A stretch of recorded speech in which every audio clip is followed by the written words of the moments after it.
यशोमती मैया के नंद लाला।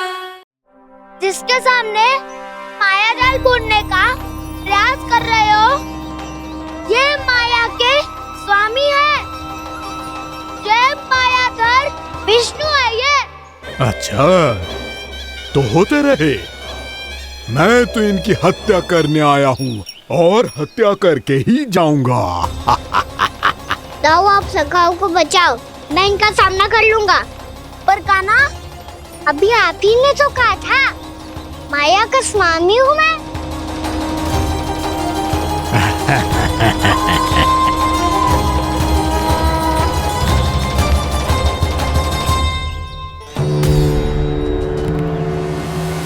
ये तो मथुरा का व्यापारी है। इसको अर्थ वो जो था वो सच में छलिया हो तो कहीं वो नंदमोहन तो ना पहुंच गओ। हमें शीघ्र ही गांव जाना पड़ेगा और सबको सावधान करना पड़ेगा। चल।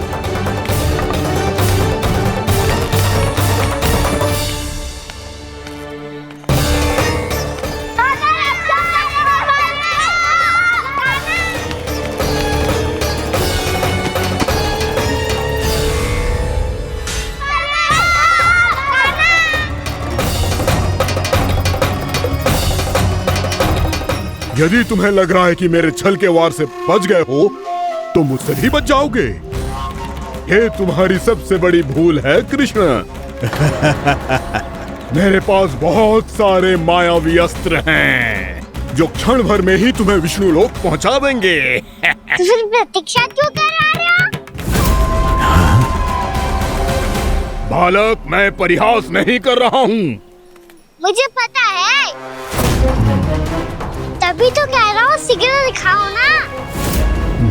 मुझे तुम्हारे सारे मायावी अस्त्र देखने हैं। कैसे बालक हो तुम? मैं यहाँ खेल दिखाने नहीं आया हूँ। तो समय व्यर्थ क्यों कर रहे हो ब्रह्मासुर? जो करने आए हो वही करो ना। अब देखो कैसे तुम्हारे प्राण एक ही वार में इस देह का साथ छोड़कर उड़ जाएंगे। मेरी मायावी अग्नि तुम्हारे भोले भाले से इस मुख को जलाकर भस्म कर देगी।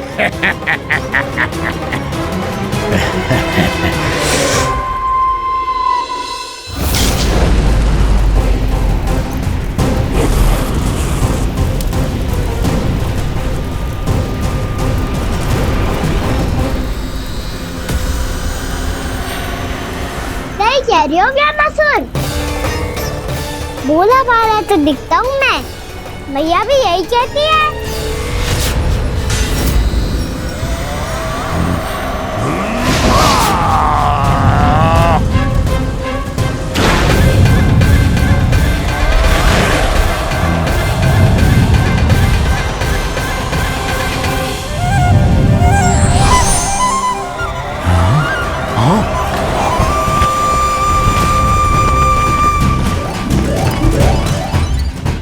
आसन को उपहार देने के लिए बहुत बहुत धन्यवाद ब्रह्मासुर। बहुत समय से खड़े खड़े थक गया था मैं।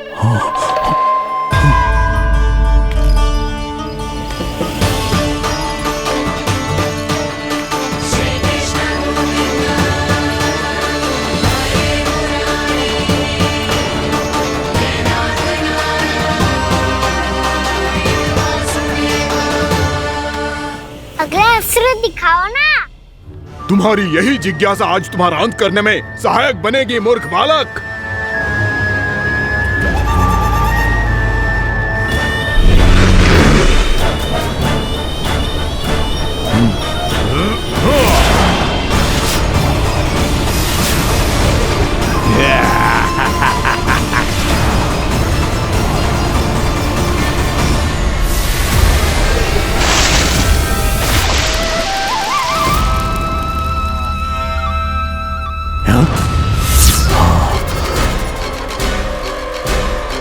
अच्छा, पर प्रक्षालन करना चाहती थे तो पहले क्यों नहीं बताया? मुस्कुराना बंद करो।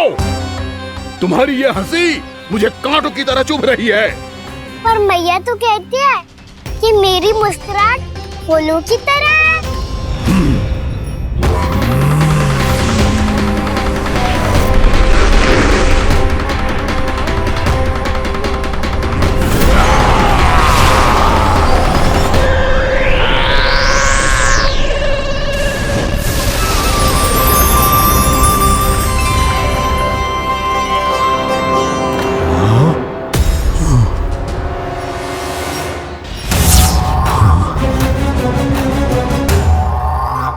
कहा था ना मेरी मुस्कुराहट बिल्कुल इन्हीं फूलों की तरह है। और तुम कर क्या रहे हो मास्टर?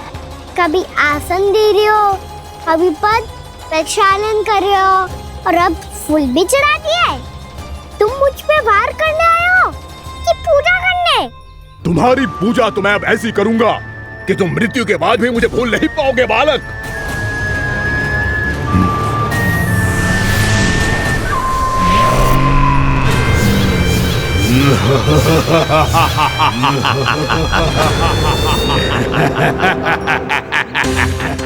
कान्हा, ये चट्टान तो मुझसे हिल ही ना रही।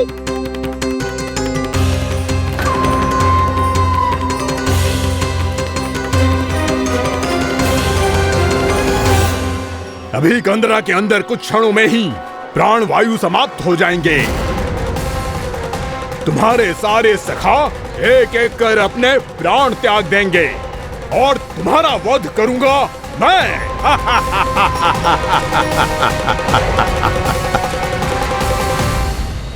अरे सब जन बच के रहना। छलिया आया हुआ है वृंदावन में। अरे छलिया आ गया है। वृंदावन में मायावी छलिया। अरे क्या होगा? कौन छलिया? मायावी छलिया सबको छलता है वो। हाँ, कुछ भी कर सके है वो। बहुत भयानक। अरे भानु ठहर जरा, क्या हुआ? बहुत भयानक है वो, बच के रहना सब लोग। अरे भेष बदल ले तो है वो। हाँ। क्या होगा? छलिया है वो। अरे मेरी बात तो बताओ। रानी भाभी, रानी भाभी, कान्हा घर पर ही है ना? ऐसे भड़बड़ा क्यों रहे हो? कोई भूत देख लियो है क्या?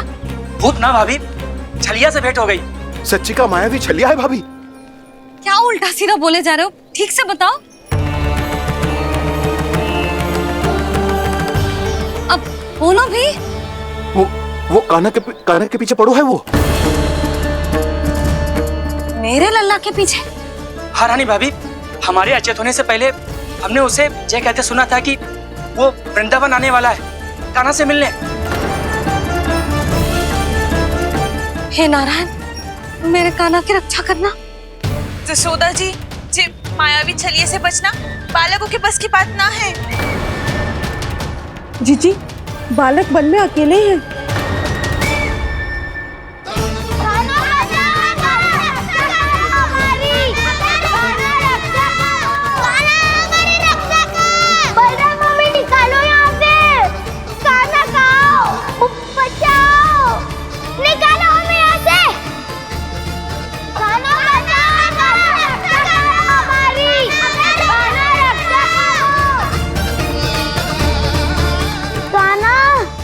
चट्टान तो मुझसे हिल ही ना रही। यदि मैं माया का स्वामी हूँ तो आप भी बल के स्वामी हो। ताऊ, अपनी क्षमता, अपना सामर्थ्य स्मरण करो।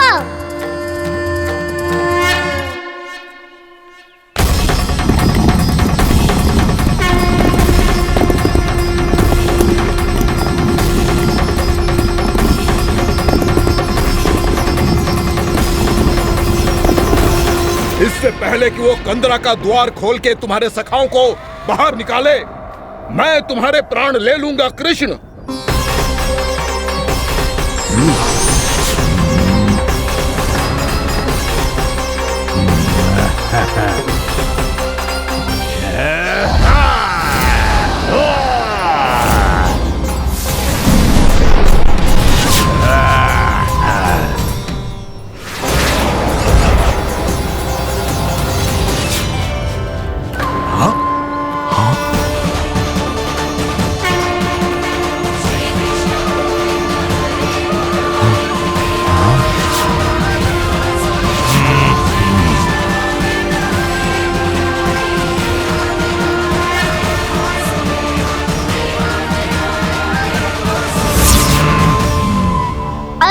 पूजा करोगे ब्रह्मासुर?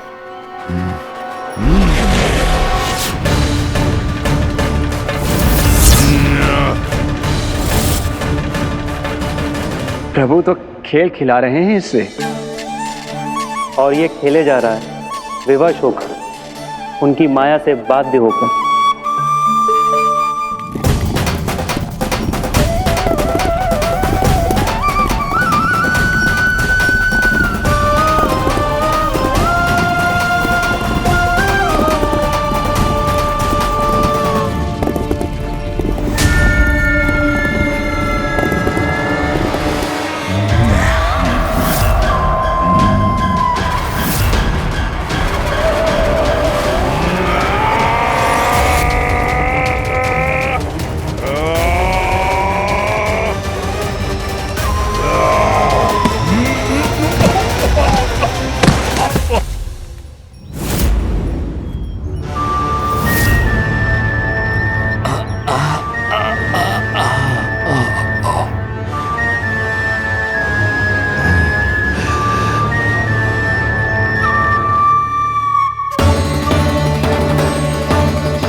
जो प्रभु के सामने माया करने आया था, वो स्वयं को ही माया में उलझा हुआ पा रहा है।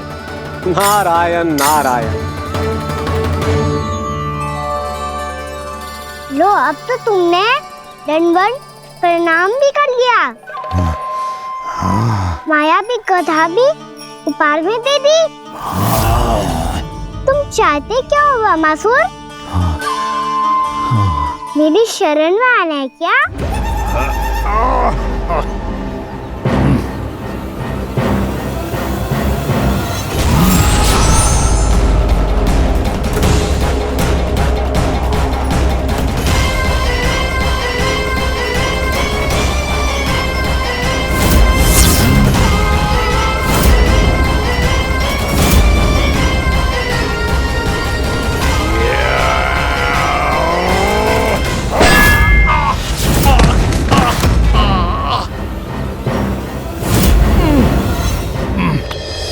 सोच विचार का समय ना है हमारे पास।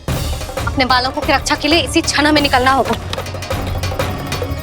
और वो छलिया किसी का भी रूप धारण कर सकते है। सुलक्षणा तेरा, शांति तेरा या मेरा, किसी का भी रूप धारण करके हमें भ्रमित कर सकते हो। इसीलिए हमें सतर्क रहना होगा। समझ आई? चलो।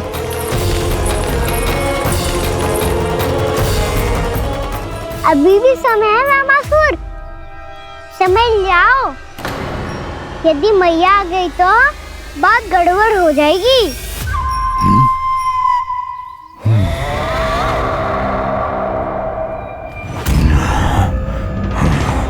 मुझसे झूठ का कोई लाभ नहीं होगा।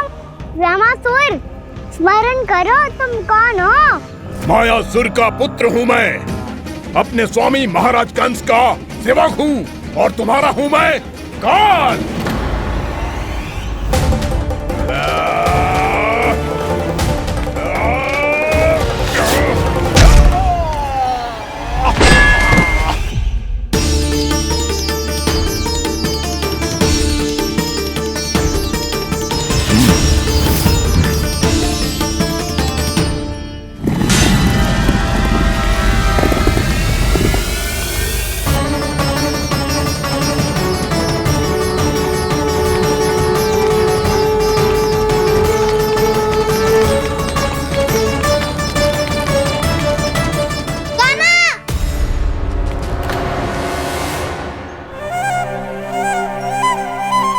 बाबा कहते हैं दुष्टों को पहले बातों से समझाना चाहिए, फिर भी ना माने तो अस्त्र ना उठाना दृढ़ता होती है।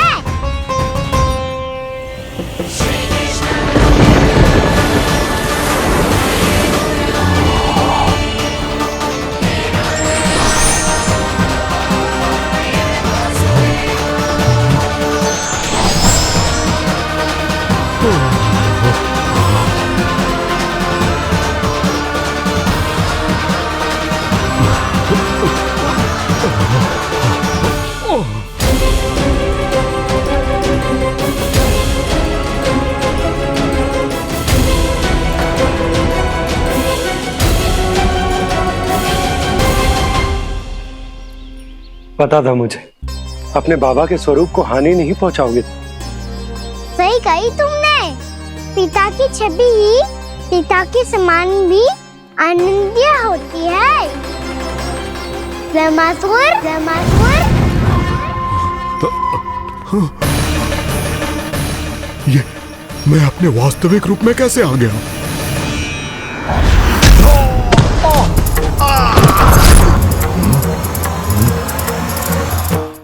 मेरे बाबा का स्वरूप नहीं लेना चाहिए था तुम्हें। मैया ने सिखाया है भूल को क्षमा किया जा सकता है, पर जानबूझ के किए गए अपराध के लिए दंड ही एकमात्र निकाल होता है। ये बार बार अपनी मैया का नाम ले रहा है। यदि मैं वो स्वरूप लूं तो अपनी मैया पर वार नहीं कर पाएगा ये।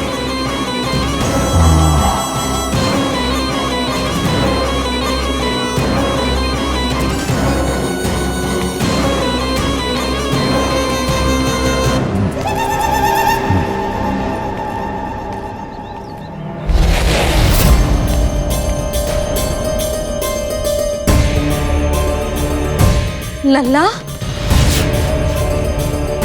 मैं तेरी मैया हूँ, अपनी मैया को मारेगा? बच गया। समझाया था, पर तुमने एक बार फिर से मूर्खता कर ही दी। इस पर तुमने पहले से भी बड़ी और पहले से भी भयंकर भूल किया ब्रह्मासुर।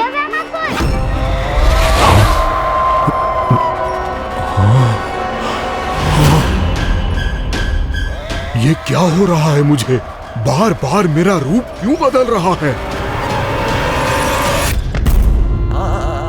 ममता को समझे बिना अधिक समय तक मैया का स्वरूप हरण करके नहीं रख पाओगे ब्रह्मासुर।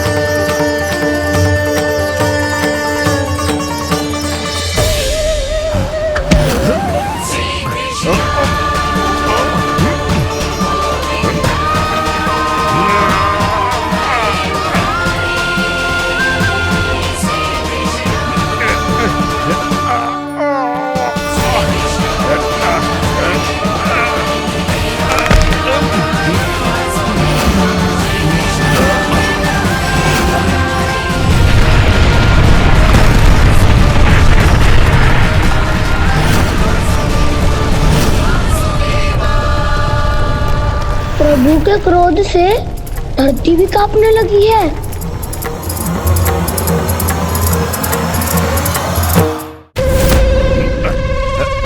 पुत्र को मारने के उद्देश्य से एक मां का रूप लिया तुमने।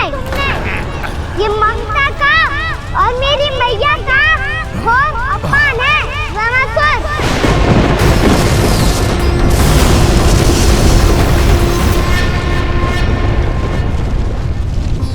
इससे पहले इस असुर के कारण निर्दोष प्राणियों का कोई अहित हो, मुझे कुछ करना होगा।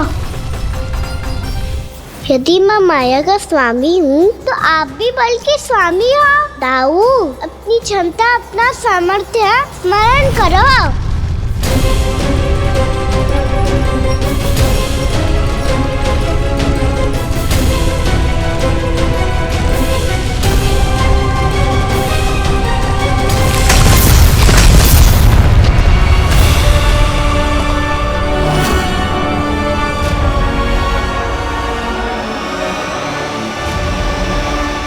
अद्भुत बलदाऊ, अद्भुत। अपने बल का उचित प्रयोग करके आपने प्राणियों को हानि होने से बचा लिया और ये भी सिद्ध कर दिया कि इस युग में आपसे अधिक बलवान और कोई नहीं होगा। आज से आप बलदेव के नाम से भी जाने जाएंगे। आज से आप बलदेव के नाम से भी जाने जाएंगे। आपके चरणों का ये चिन्ह युगों युगों तक आपके बल की कथा कहता रहेगा। बलराम का चरण चिन्ह।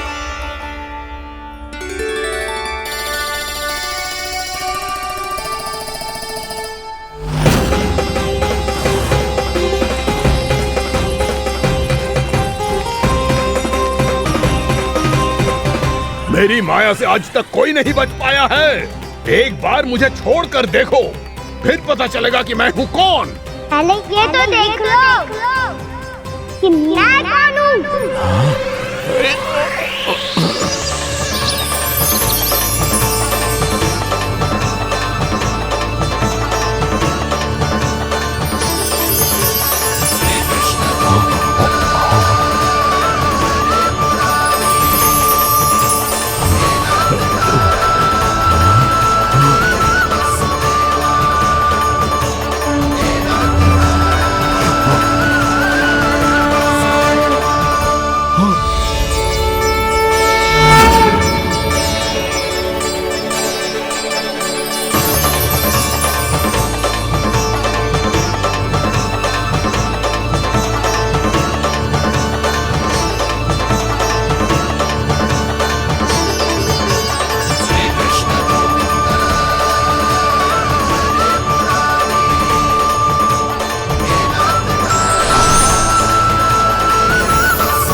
कुछ वरन आया वामासुर।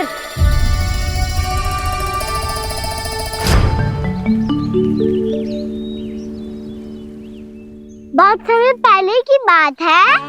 बहुत बड़े भूमाकर राज करते थे तुम्हें महान राजा भीमम के नाम से जाना जाता था। सब कुछ था तुम्हारे पास, पर शांति नहीं थी। इसीलिए शांति की खोज में अपना संपूर्ण राज अपने पुत्रों को सौंप कर मलय पर्वत की ओर चल दिए।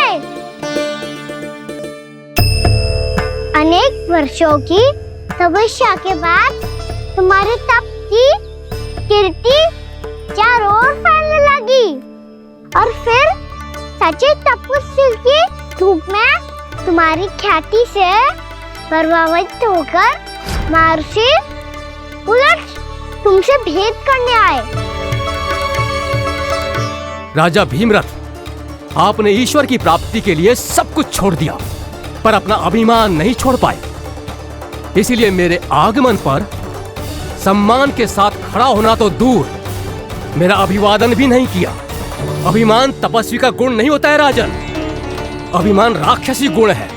इसलिए मैं आपको श्राप देता हूँ कि आप अगले जन्म में एक राक्षस के रूप में जन्म लेंगे, एक राक्षस के रूप में जन्म लेंगे। मुझे क्षमा कर दीजिए महर्षि, मैंने जानबूझकर आपका अपमान नहीं किया है। मैं तो यहाँ पर शांति की खोज में आया था। अपने भीतर के संसार में गहरे सोच विचार में डूबा हुआ था मैं। मुझे क्षमा कर दीजिए महर्षि, मुझे क्षमा कर दीजिए। अपनी भूल का आभास प्रायश्चित की ओर पहला पग होता है। मैं अपना श्राप तो वापस नहीं ले सकता, परंतु आपको एक वचन अवश्य दे सकता हूँ। जब भी प्रभु नारायण का अवतार होगा, आपको उचित समय पे वो वरदान देंगे जिसकी आप लंबे समय से प्रतीक्षा कर रहे हैं।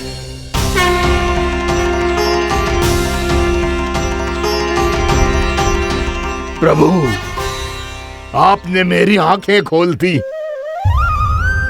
अब मुझे पता चल गया है कि आप कौन हैं और मैं कौन हूँ। इसलिए आप मुझ पर कृपा करके अपने चरणों में स्थान दे दीजिए। मुझे वो शांति प्रदान कीजिए जिसकी खोज में मैं वर्षों से भटक रहा हूँ। शांति तो मोक्ष में ही है, इसीलिए मैं तुम्हें मोक्ष का वरदान देता हूँ।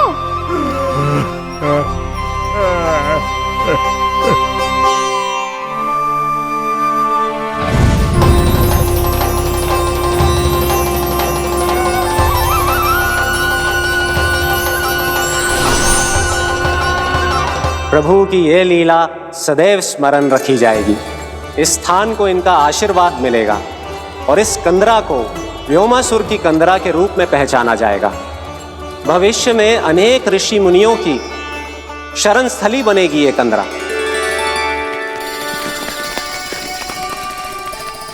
ये कोई साधारण बालक ना है। ऐसा चमत्कार कोई साधारण बालक थोड़ी ना कर सकते हो। तुम सत्य कह रहे थे बलराम। कान्हा, सच्ची में भगवान ही है, तभी तो सब देवता इसे बसाने और इसकी ओर से युद्ध करने आते हैं। तुम सब ऐसे आंखें फाड़ के क्यों देख रहे हो मुझे?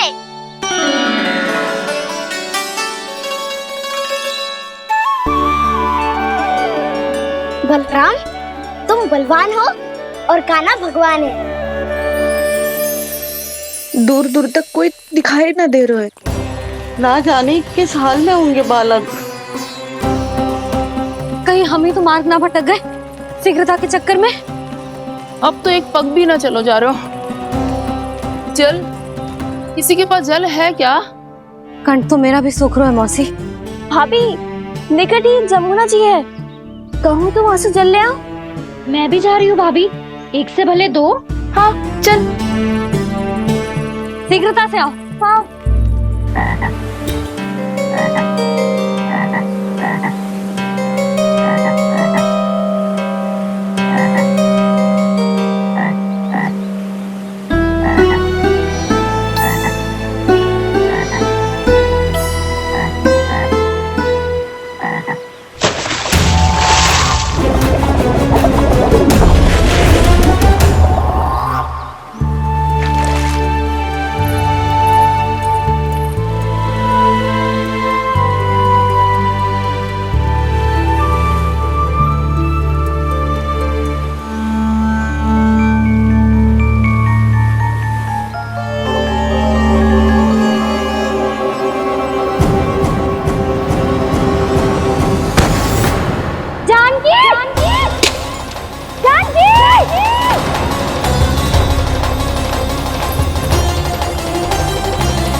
जानकी, जानकी,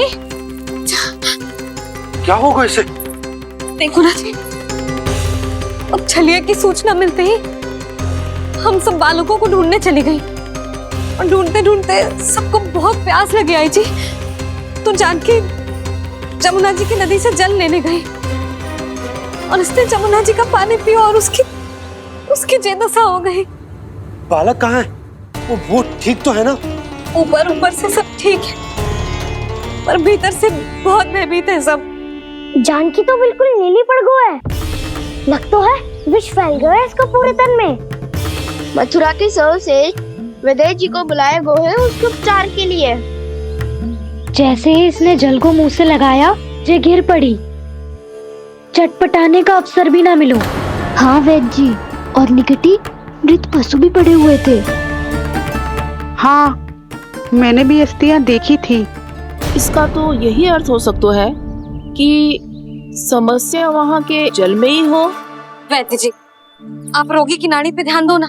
जे गोपिया क्या कह रही है उसे सुनने की आवश्यकता ना है। जब तक विष के कारण का पता नहीं चल जाता, हम उपचार कैसे कर सकते हैं रानी जी? जी, वो निकट ही यमुना जी में एक विशेष क्षेत्र है, जे सब उसी के जल की बात कर रहे हैं। तब तो ऐसा भी हो सकता है कि किसी विषैले सर्प के काटने का प्रभाव हो। पर सर्प के काटने का चिन्ह ना है उसके तन पे। सर्प जब काटता है तब उसके दांत के चिन्ह बन जाते हैं। मुझे पता है, बड़े बड़े सर्प को काटते हुए देखो है मैंने। एक दिन अब बात कर उज्जवल, ये बड़ी बड़ी हाँकने का समय ना है। पर यदि सर्प ने ना काटा है, फिर जानकी की ये दशा किसने की? अवश्य किसी राक्षस ने की होगी। नाना, कोई विषैला पशु भी तो हो सकता है। यह अवश्य किसी महाविषैले सर्प के विष से हुआ है। सर्प ने भले ना काटा हो, लेकिन यह अवश्य ही किसी महाविषैले सर्प के विष के कारण हुआ है। कालिया नाग। कालिया नाग?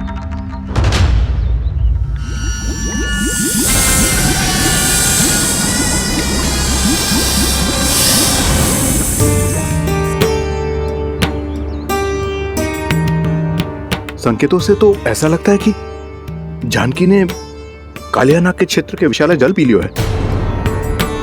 कालिया नाग एक लोक श्रुति है, कल्पना में गढ़ी हुई एक कथा, और कछु न है। हमें जाके पता लगाना पड़ेगा। पर हमें वहाँ जाने से मना क्यों है ना बड़ों ने? उज्जवल सही कह रहे हो है। इस समय जानकी के स्वार्थ से अधिक महत्वपूर्ण और कछु ना है। जानकी हमारे लिए ही जलाने गई थी जी, ना मैं उसे जाने देती ना जैसा वो तो। वैद्य जी आप शीघ्र कछु करो, कैसे भी कछु भी करो, पर इसके प्राण बचा लो। यशोदा, धैर्य रखो, श्री नारायण पर विश्वास रखो, वो सब ठीक कर देंगे।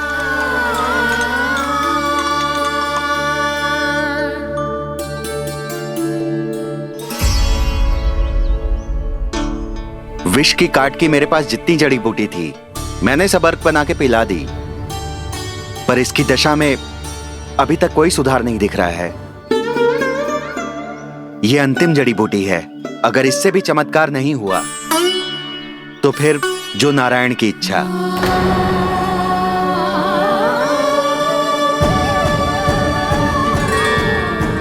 पर कोई तो उपाय होगा जानकी को बचाने का। कान्हा, यदि तुझे किसी औषधि के बारे में पता है हमें बता दे, हम जाके ले आएंगे।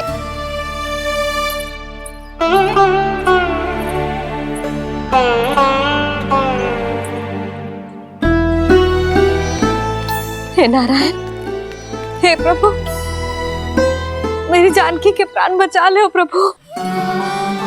या तो मैं अपने आप को कभी क्षमा न कर पाऊंगी। ये सारी मेरे ही कारण बनाई थी। उसकी रक्षा करो प्रभु, मेरी पुकार सुनो। कान्हा, तूने हमें बत्तासुर से बचाया था ना? और बकासुर से भी तो, और छलवे से भी तो तूने ही बचाया था ना हमें। क्या ऐसा कोई उपाय ना है जानकी को बचाने का? धन्वंतरी,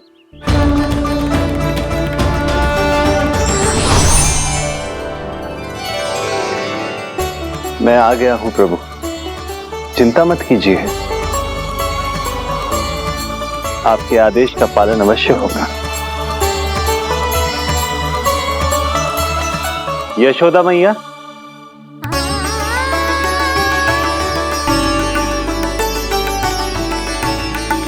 मैया आपको कोई पुकार रहा है।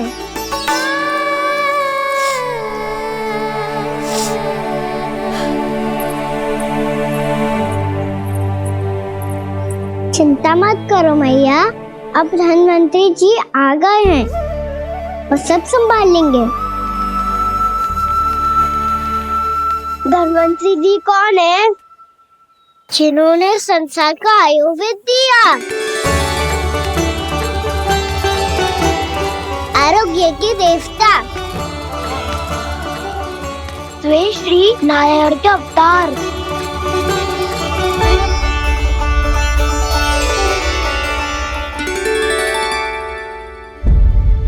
मुझे पता चला है कि आपको वेद की आवश्यकता है। हाँ हाँ, भीतर आइए। आइए आइए बैठे जी, जी रहे। मथुरा का सर्वश्रेष्ठ वैद्य अर्थात मैं यहाँ आ चुका हूँ और रोगी को जितनी औषधि की आवश्यकता थी सब दे चुका हूँ।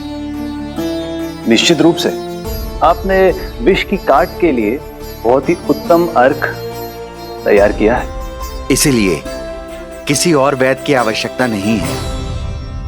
किंतु आप अकेले कितना कुछ करेंगे वैद्यराज, मुझे अपना सहायक ही बना लीजिए। पर जो करना था मैं पहले ही कर चुका हूँ। हाँ, वो तो आप कर चुके हैं, बस रोगी के तन से विष निकालना शेष है ना वैद्यराज? हाँ हाँ, बस वही शेष है। इनके रक्त को विष रहित करने में मैं आपकी सहायता करूंगा। पहले ये संजीवनी मानी जाने वाली इन लाल फूलों की बूटी को भी घिसना है ना?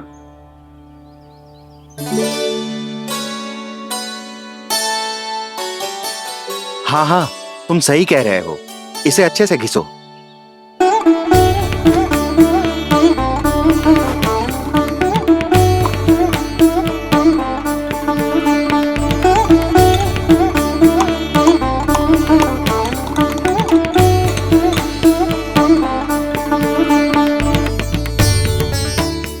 देखिए, नीले फूलों को भी तो मिलाना है ना। हाँ हाँ, अच्छे सहायक बन सकते हो तुम, ऐसे ही श्रम करते रहो।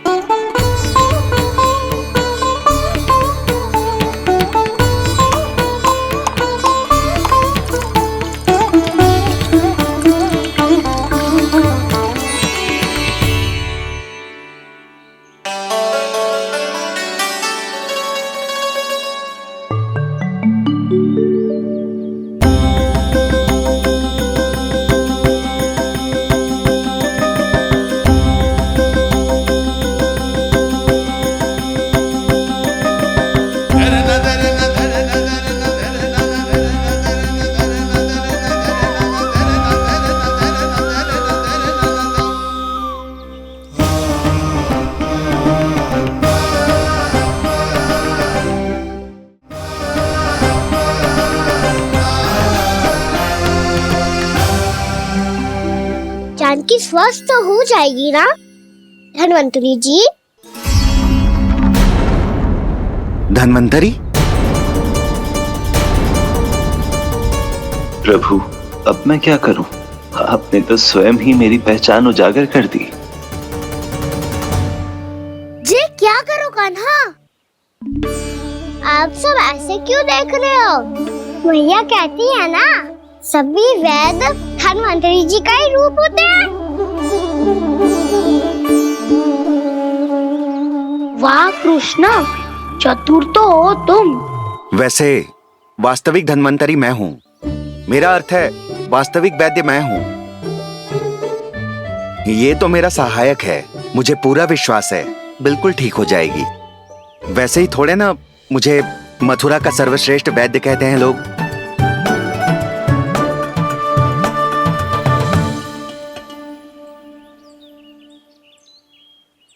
जसोदा भाभी। जसोदा जी, जानकी को चेतना आ गई। जानकी, जानकी, जानकी, तू ठीक है ना? क्षमा करना भाभी, मैं आपके लिए जल ना ला पाई। बस बहुत भूख लगी है। मैं अभी कुछ लाती हूँ। जानकी माखन खाओगी?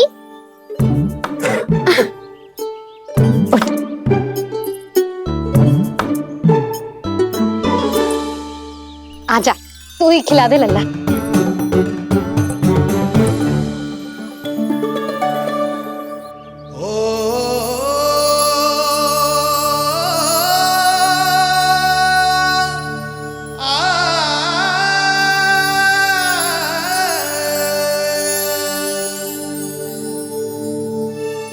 तुम सब मेरे लल्ला को माखन चोर कहती हो ना? आज देखो, अपना ही माखन जानकी को खिला रहे है।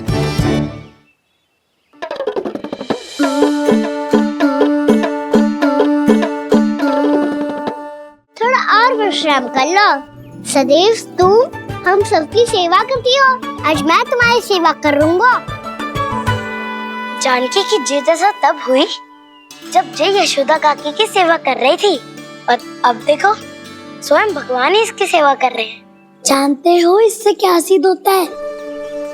जो भी यशोदा मैया की पूजा करेगा, अर्थात अपने माता पिता की सेवा करेगा, उनके साथ सम्मान से व्यवहार करेगा, ईश्वर स्वयं उसका ध्यान रखेंगे। कभी धन्वंतरी के रूप में तो कभी स्वयं कान्हा के रूप में। भक्त और भगवान का देखो कैसा ये अनुराग, स्वयं करे सेवा प्रभु, अद्भुत गोपी का भाग्य। प्रभु इन सब पृथ्वीवासियों से कितना घुल मिल गए हैं। ना तो ये प्रभु को भगवान मानते हैं और ना ही प्रभु अपने आप को इनसे सर्वश्रेष्ठ समझते हैं। अपने आचरण से ये सिद्ध कर रहे हैं कि ये सभी में हैं और सभी इनका ही अंश है।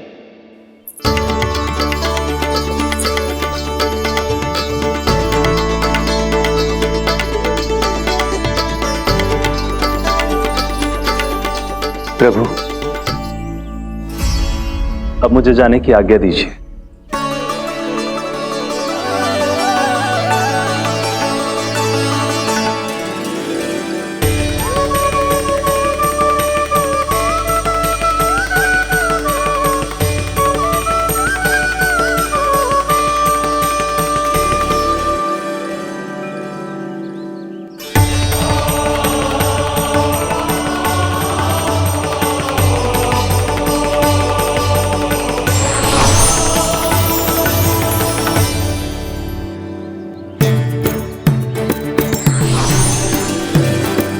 कान्हा ने तो सच्ची में धन्वंतरी जी को बुला लिया था।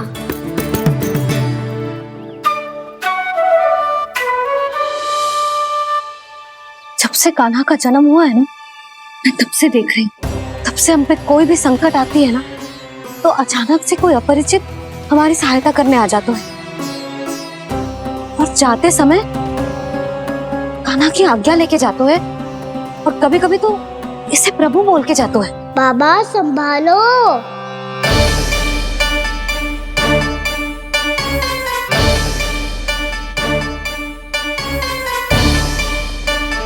कान्हा के नटखट लीला और मजेदार कारनामे देखने के लिए चैनल को सब्सक्राइब करें और बेल आइकॉन दबाना ना भूलें।